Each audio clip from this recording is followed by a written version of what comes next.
Good morning, friends. I'm Mary Catherine. Welcome to my own little house. Today we're looking at several knitting projects that I have in the works, and I'm happy to share them with you, and they're at various stages of development. Some of them look great, some of them don't look so great.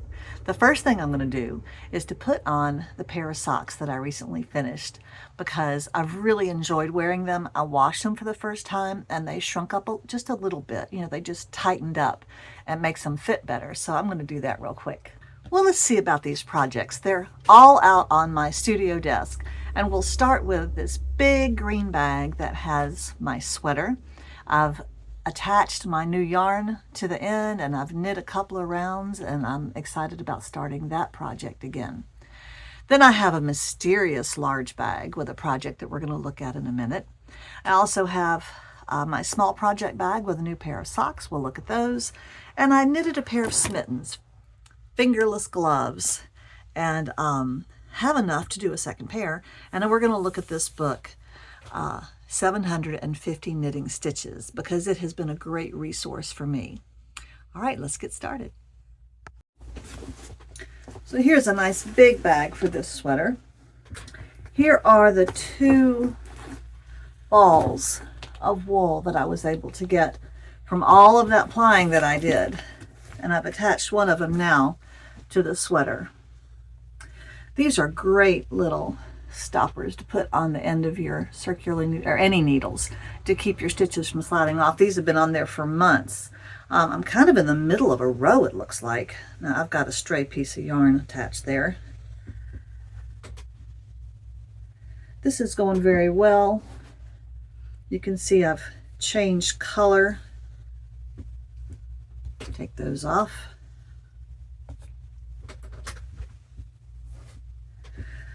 I really feel like the finishing of the sweater will go quickly now that I've finally got more yarn, because this is just simple stockinette stitch, knitting on one round and purling on the way back. There's no cabling, nothing fancy like that.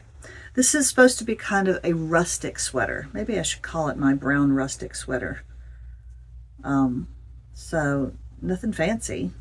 This is really a sweater I want to be able to wear on really cold days in January and February when I have to go out in the morning to do the chickens or go do something in the pasture. This will be a perfect warming layer, especially if it's not rainy. There's nothing warmer than wool. Well, next, I think I'm going to show you this book. Okay, let's take a close look at this book. I haven't used it a lot, but I've used it for some stitches. It's a great resource if you are, I'm not a creative knitter, I'm not a great knitter, and I need help discovering new stitch to do, something besides just, yarn over, knit 2 together, and knit and purl. So here's the book. It says it's the Ultimate Knit Stitch Bible. And I don't know where I got this. I doubt that I paid, for it new. Somebody might have given it to me, but I imagine that I found it in the thrift store. It has wonderful diagrams for exactly how to do different stitches, but of course these days you tend to get on YouTube and watch somebody do it, which is an even better method. One page I've used a lot is this one. And this is the page of abbreviations, because you come across these abbreviations when you're knitting and you have no idea what they're talking about, and you feel like a knitting idiot until you come here and find out, all these cabling abbreviations. And what was the one I had to do? I'm making a bobble, and so this is useful in understanding what they're talking about there, because they don't really tell you much in the back. They assume that you've already looked at how to do it. Now, these little tabs on the side over here tell you different things, knit and purl stitches, and they'll have a beautiful picture of the different stitches at the top, and then they'll have, the little recipe of how to do that. And you'll have to incorporate it into the piece that you're working yourself. But, if you want a nice row of some of this, this shows you exactly. Some of them are complicated, some of them are quite simple. So these are just knit and purl stitches fairly easy. Let me see. What's the purple one? Circle and Aran stitch. Oh, I'm sorry. Cable and Aran stitches. So all the cable stitches are in this section. Now I must have, yes, I must have tried. I guess I tried that one. Did I try that one? That looks like my handwriting. Some of these were a little, oh, I definitely tried that one. That's a beautiful cable. So at some point, I did do a little cabling at some point. Now this is lace and eyelet stitches. Let me see if I can get these close enough for you to see some of them. Which one of these did I try to do? It must have been, I was thinking about this one down here. These are beautiful, and there's lots and lots of them. Oh, isn't that pretty? Lots of them. They really are beautiful. A lot of them look like they were done with almost cotton. I don't know. So lots of lace and eyelet. Then they have color work stitches. Now I haven't done any of this kind of thing. I don't know if I'm really much of a color work person. Maybe later on in life. And then they have edges, edgings, and trim. Now I've looked at this quite a bit. There are some, look at this, lace and bobble. Isn't that gorgeous? Some of these are really fabulous, and it's a look that I love. I'm sorry, this book is kind of heavy. But I want to look at, oh, now that's something else I did. This is a separate leaf. You can just make that single leaf, and then you can attach it to something that you're making. Now here is Bobble Ridge Edge. So this, I think, is the little pattern I was using to help me know how to do a bobble. And I wanted to show you the piece I've been working on. Now, don't get too excited because it's not very beautiful yet. Not very beautiful yet. Now, this is some yarn I undoubtedly got at the thrift. No, I might have bought that. No, I think I got that at the thrift store. Big old skein of yarn. This is Lion Brand. It's all acrylic. And I wanted to make some kind of a very interesting, quirky scarf out of it. So, can you see this? I hope you can see this. Okay. Maybe I can zoom in a little bit. All right. Now, I started putting these bobbles in and thought, oh man, it's not my style, but it will be somebody's style. That's one thing I've learned at the farmer's market, is just because I love something doesn't mean other people love it. And so I started putting these large bobbles randomly on this piece. This will probably not be a long scarf. And you see that's how wide it is over here. So a little bit wide, but it's not a shawl. And just enough to go around the neck once. I might even attach it and make it into some kind of a little cowl with a point. Now, the terrible thing over here, what I decided to do was to try to incorporate one of those leaves, but instead of it being separate, I tried to just do it in the pattern. And oh my goodness, it bulges out. Now it does, from a distance, it does look like a leaf, but it looks kind of crazy. So I think what I'll do is, when I'm done with this little scarf, I'm going to make two separate, distinct leaves. I'm going to lay one on top here and lay one on top here, so that this one kind of pokes out underneath and you can kind of see it, and it'll keep this one flat and more controlled. And then I'll have a little 3-leaf motif here, and then I'll have the bobbles on the rest of the piece. And I'll probably do some kind of a picot edging on the border too, which will just add to the kind of knobbiness of it, you know. So let's look really quick at how we make a bobble. Now, I'm only doing this on the knit side, okay, not on the purl side. And I've knit it over to a spot where I think I'd like to have a bobble, because I've got one down here and one over here, and somewhere in here would be good. Now this is the stitch that I'm going to make the bobble on. And everything, I'm going to start with one stitch, and after I've finished my bobble, I need to be back down to one stitch so that I don't make any increase in the row, okay? So in this one stitch, I'm going to knit in the front and not slip it off, and knit in the back, which is technically an increase, and then I'm going to knit in the front again, and then I'm going to knit in the back again. All right, and then I slip off. Now I have turned that one stitch into 4 stitches. See that? There they are. Now I'm going to turn my work over, and I'm on the purl side now, the back side, and I'm going to purl across. 1, 2,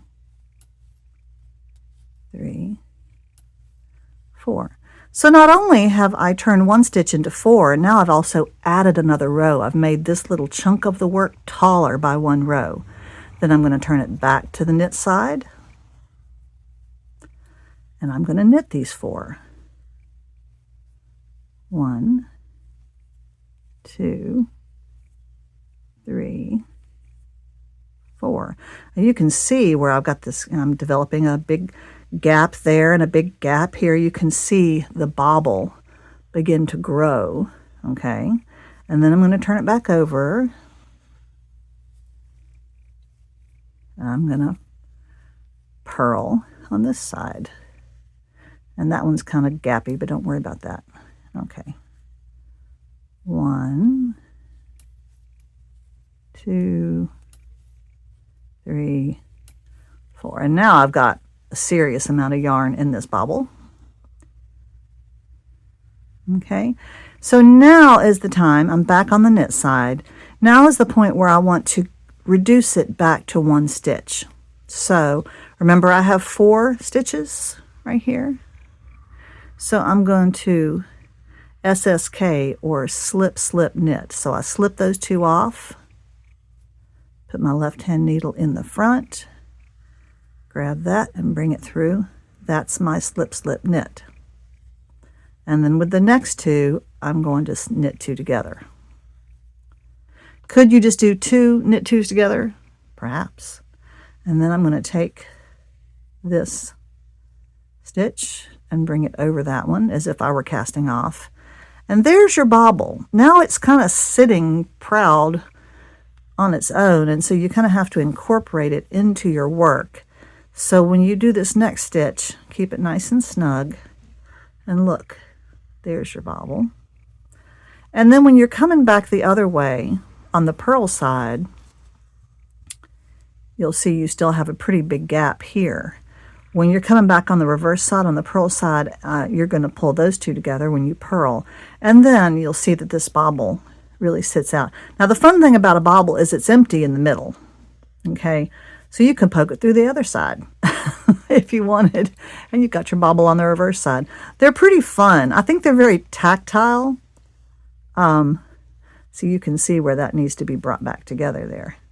So I think that's why they might be fun on a scarf, is because you could sit there and kind of play with the bobbles on your scarf. And some people are very tactile, and they like clothing that has a lot of things to touch. Like if you were a child and you used to be sleeping at your grandma's house and you had a blanket on that had lots of little pills all over it, you know, little bumps of wool or whatever it was pilled with, you could hardly resist sitting there and picking them all off.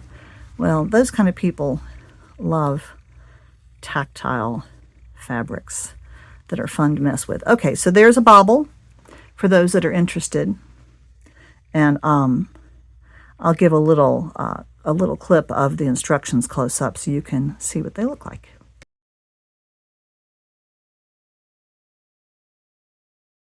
Okay, next project, a little pair of fingerless gloves that I made. I make a lot of these in the winter and sell them at the market. I love this pair because I love this yarn. This is a variegated, it's a Lions brand, and I forget what its name was. It's all acrylic. Just super pretty. Look at the colors there. Isn't that fun? And I utilized that bobble method here. I made them smaller. I didn't return as many times. I think I just purled. I added the 4 stitches, purled across the back, and then when I came to the front, I went ahead and reduced. So I ended up with 3 little bobbles across the knuckles. And then I did a yarn over, knit 2 together, kind of a little open work here at the top. Okay. Now this was a skein that I got at the hospice store, the thrift store, and I put it on my yarn winder that I've really enjoyed using, and got a nice big chunky one. And so then I wondered if I have enough left to make another pair. Now this pair only took 36 grams of yarn, and what I have left is 34. So I could probably make another smaller pair. I might not do the baubles. I might just do something up here. I might just make them plain. But I have enough left for another pair, and that's good to know. That skein must have been used some, because that's not 100 grams. So somebody donated that after they used a little bit. And the last project. Now this is the pair of socks that I'm making. And I'm using, this is that yarn that I got on my trip that was so pretty. This is the one that has the bamboo in it, which is appropriate because I think I'm using bamboo needles. Now, I want to talk a little bit about second sock syndrome. And this is a phrase that an acquaintance of mine on a Facebook group, she's from Belgium, I think, and lives in Ireland, and she is a phenomenal sock knitter. But she called it second sock syndrome, and that's when you do the first sock in a pair and it's so much fun and it only takes you, a couple of weeks, and then you get to the second sock and you've just done one and you really don't want to have to do another one. And so it takes you a year to finish a pair of socks just because you really hate the second sock. So what she does is she knits both socks on her circular needles at the same time. She knits them simultaneously. And so I thought, well, I'm going to give that a try. And so, you know me, I thought I would just launch into it. Like, I've knitted some socks. I bet I could just figure out how to get these socks on these circular needles at the same time. And I got myself a little mixed up. I did get the first few rounds done, and then I got to a stopping point where I just couldn't figure out how to proceed with my needles the way they were. I got online, looked up a YouTube video, which I will try to remember to put a link up here, to a lady who had a video about how to do 2 socks at one time on circular needles. So here they are. Okay, so at this point both needles are on one end. At some point soon I'll put some markers in there. I am making these a little smaller. Instead of casting on 64 stitches per sock, I cast on 60, which means that my 4 different segments will each have 15 per sock. But right now I'm just going in the round. I did my cuffs, my little ribbing. The nice thing about this is not only do you get done with both pair at the same time, but they're going to be exactly the same size without having to count rows, which is, I will not count rows unless absolutely compelled to. So I'll show you, this is pretty intuitive, how to do it once you get them on there correctly. I actually had to take one of my socks off and rotate it 180 degrees and put it back on the needles, and then they were fine. But you see how my needles are down here. This pair has the yarn coming off there, and that pair has the yarn coming off there. Okay, so let me show you a little bit how I'm doing this. Now I do try to keep my yarn straight. So I've got 2 different balls up here. Okay, it's hard to do this and get my hand around the camera. Now, and this is also maybe for some of you who don't use circular needles much, but boy, this is the best way to do socks, in my opinion. Okay, so I'm gonna pull this needle a little longer, have this needle a little shorter. And really all that you're doing is you're knitting this side of this sock and then the same side of this sock. And then you're going to go around and knit the back side of this sock and the back side of this sock and go in a circle like this. Now, later on when I get to doing the heel flap, I'm sure it'll be slightly different, but it's really not that complicated. Now you do want to keep these little edges tight because later on there's not going to be kind of a seam. You want that to be seamless, so you really do want to try to keep those stitches tight. Okay, So I finished that side of that sock, and now my needles are here on in between the socks, and so I'm going to pull this sock down. You really spend a lot of time pulling the cables and making sure that you leave these loops on the end. I think that's important because you want to know where that halfway spot is on both of your socks. So just leave that loop intact, and when you're yanking your cable around, just make sure you keep a finger in there so that you it doesn't slip off, or it doesn't kind of, you don't want it to, if you pull this cable too much, it'll slip right into the sock, and you want to keep that cable out. Okay, but these are nice long needles, and they work really great. Okay, so now your needles are in between the two socks. Okay, and I want this one to be a little bit longer, so I'm going to pull that cable down, pull this needle out. Make sure that these two stitches here are nice and close together, and then start this side. Okay, and I think I've told you enough about how that works, and you can find probably another real tutorial about how to knit the whole sock. I may bring you back when I'm doing heel flaps or gussets or whatever. I'm going to do the very same pattern that came from that Magic Stripes. These are also a lovely stripe. I love the I just pulled that out. I love the olive green and the dark gray. There's not too much brightness in these, which I like better. The other one was a little bit bright. All right, so I'm going to go ahead and finish this little row, and then I'll catch you back up. Okay, just about to finish this one.